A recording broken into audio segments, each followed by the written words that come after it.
What's happening, everybody? Happy Taco Tuesday. Scream it from the back. It's also our weekly reset in Assassin's Creed Odyssey. So we're going to find out what we have as far as weeklies, what ship we're going to attack, or a mercenary we're going to kill, and how Sargon will disappoint us yet again. Guarantee it's the ship part. I'm Dark Shroud of the YouTube Assassin. Let's get into this.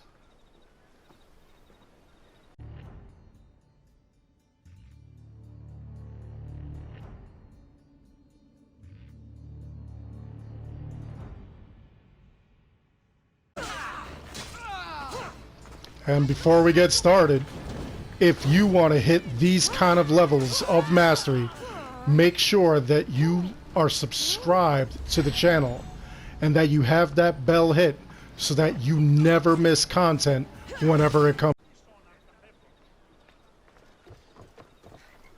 So like always, I come and visit Sargon to get disappointed early, and I'm disappointed early. Here we are, Ferrymen, which is the crew theme. Obviously, it's a ship part. 80 ore if you want to collect it. The only good thing, once again, about collecting all these things is that it minimizes the pool that you have as far as legendaries. So there's a chance that you'll get better legendaries if you decide to use the Olympian gifts rather than just keep waiting for Sargon. Anyway, looking over, we have the Armor of Rebellion. This is another part of the Spartan Renegade set. And it gives you 25% warrior damage, 20% health, the entire set, 100% crit damage with warrior abilities. This is actually a decent warrior set if you start off early. It's probably not one of the better ones, but when you're first starting out, when you're low level around like level 30 and stuff like that, getting from 30 to 50, this will do you some good, honestly. So let's take a look at the epics. The wooden staff and epic staff, 24% warrior damage, 40% poison damage, 50% crit damage. This is actually pretty amazing if you are doing a poison warrior build, and it's only 50 ore. So I would definitely scrap this up if you have the ore to spare and you want to make an actual epic build, because epics obviously are a little bit better because you get more bang for your buck. You have an extra slot. Say I wanted to put, let's say, the 100% crit damage with warrior abilities. Rather than finding 5 pieces of armor to do that, all I need is to find 1 piece of epic armor and I could put it on there, and then I don't have to worry about it again. I could put whatever on the other pieces of armor. So that's why most people, most pros, will go with epic gear. Now looking over at the Shroud, this is 24% hunter damage, 50% headshot damage, 40% fire damage. Excellent headpiece if you are a hunter with fire capabilities. Honestly, you want to figure out how to make it so that you don't catch fire when you're in the brush aiming at your enemies and stuff like that, because as you know, with any fire build, you will catch whatever's surrounding you on fire, so you got to be really careful for that. All right, I already have a couple ideas of how I want to do that with that build right there. Anyway, that's upsetting Sargon. Way to go, buddy.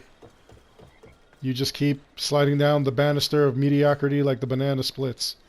Anyway, coming over to the message board, we have Blades of Justice. This seems to be our weekly, so we're going to take that. And then Bounty on an Athenian ship. This is for the Glory of Law. All right, so we'll take a look at that. Now, being that it's a naval quest, you might also other things that are here that may have naval capabilities. Let's see, smart, capable, see me. I'm a hunter seeking better game. If you're a strong swimmer with a blade, we should talk. Okay, so if this actually deals with sharks, you could actually, after you sink one of the ships, wait for the sharks to go and attack the remaining crew members, because that's what happens after you sink a ship. Sharks will circle around and go and attack. If you're attacking sharks, that might help. Sharks, by the way, it sounded like I said sharks. Okay, so the fear of arrows. Enemy archers are too skilled to leave unscathed. They must be dealt with quickly. This is another archer thing, but we're not going for that right now. So let's take a look at what we've got. Now the ship, the Glory of Law. Let's take a look at what it's going to look like. Here it is, right there. Boom. Got some big looking lightning bug on the top of it, but that's exactly what it'll look like. That is your ship. That is the sail you will acquire.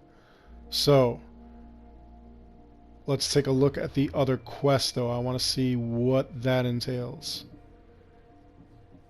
Blades of Justice. Assassinate bandits. Kill bandits with swords. Kill bandits with spears. So the swords and the spears you can do in the arena real quick. Assassinating the bandits, you're going to have to sneak up on them. You're going to have to go to bandit camps in order to do it. And in order to find bandit camps, you're just going to look around the map. And the easiest thing is you'll see something like this. Now this is obviously the Daughters of Artemis. But whenever you go around, see here's Maroon Bandit Camp. So that's obviously a bandit camp. Let's see. Nope, that's a military camp. Wow, we're having like a lot of problems finding bandit camps, it looks like. 9 Roads Camp. Huh. Wolf Den, obviously, that's not a bandit camp. Okay, yeah, Lamia Bandit Camp. It obviously says bandit camp. But then you'll see stuff like, it'll say kill bandit leader or something like that. And that's what you want to go for. You want to find stuff like that. And you want to like kill those bandits. You want to sneak up on them. And you just want to just go wild on them. Assassinate them. You could probably even use the chain assassination. The where you're throwing the knife and you grab them and then you hit somebody else. So you'll probably want to do that. Now let's see. The ship is down here. So what I'm going to do is I'm going to get there and then I will bring you guys in.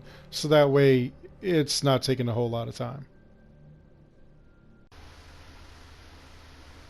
While I'm doing that, if you would be so kind and you like what we do at the channel here, by all means, please consider supporting it.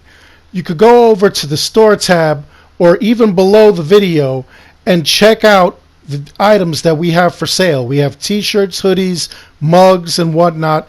Every dollar you spend goes towards the channel.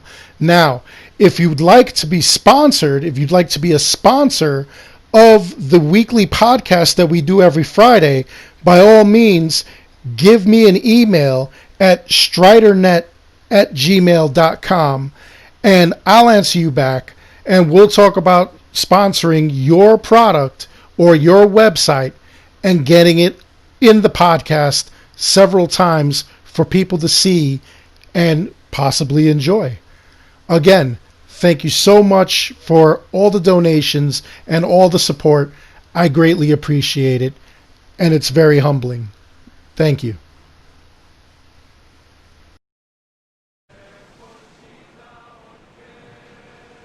So here we are closing in on the ship, and again, it's going to be surrounded by these pirate ships. The pirate ships will protect it. They believe it is a pirate ship. That's how they act. Whether it's a Spartan-looking ship or it's a Athenian ship, any other ship, it doesn't matter. They will consider it a pirate ship. Now, that does not mean that it is a pirate ship. If you go and you actually have one of those bounties where it's asking you to destroy 5 pirate ships and you take out these 3 ships, only the 2 actual pirate ships count as a pirate ship.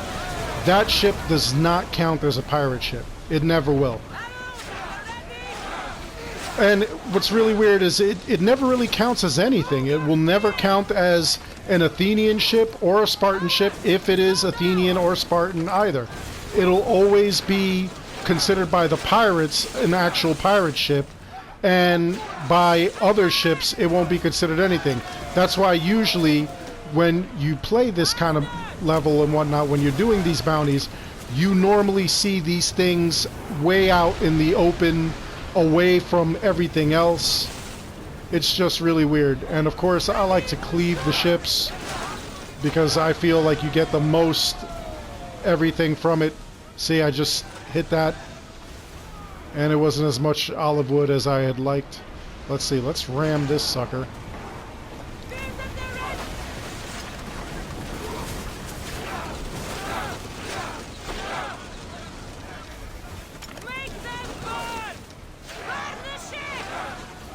And he's almost down.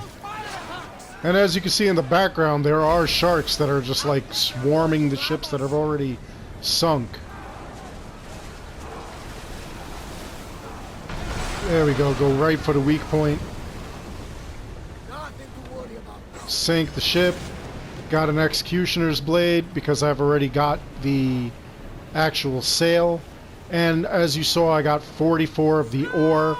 That is because I'm the top tier mercenary. Top tier mercenary, you get 10% added to everything.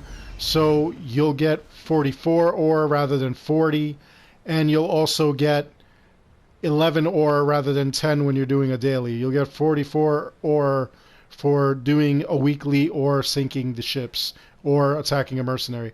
As you can see, as the ship is sinking, it does have some like treasure chests and everything. You could go and get those treasure chests if you wanted. It's not really necessary, but if you wanted to, you could dive down. If you've got that trident that lets you breathe underwater, you could easily go and recover that stuff. And then there's also sharks that will swarm because they're of course going to eat up all the sailors that have died on the other ships. But this is what your sail will look like if you don't have it. It's got that blue kind of color theme, which is nice, and that weird lightning bug thing up front. Anyway, that's all there is to that. Let me know in the comments below, is there anything else that you wanted to know? Is there anything else you're curious about? Are you still doing weeklies? Are you still holding on to ore? How long do you plan on holding on to the ore? And if you've been here since day one and don't have all of the legendary items, will you still be playing this even though we're going into Valhalla? Will you be playing this and still trying to get all the legendary gear even though Valhalla is coming out? And will you be at Valhalla day one? I'd love to hear from you as well. Other than that, I hope you enjoyed the video. Please like and subscribe. It helps the channel out an awful lot. And as always, I want to thank each and every one of you for watching. Until the next one, take care.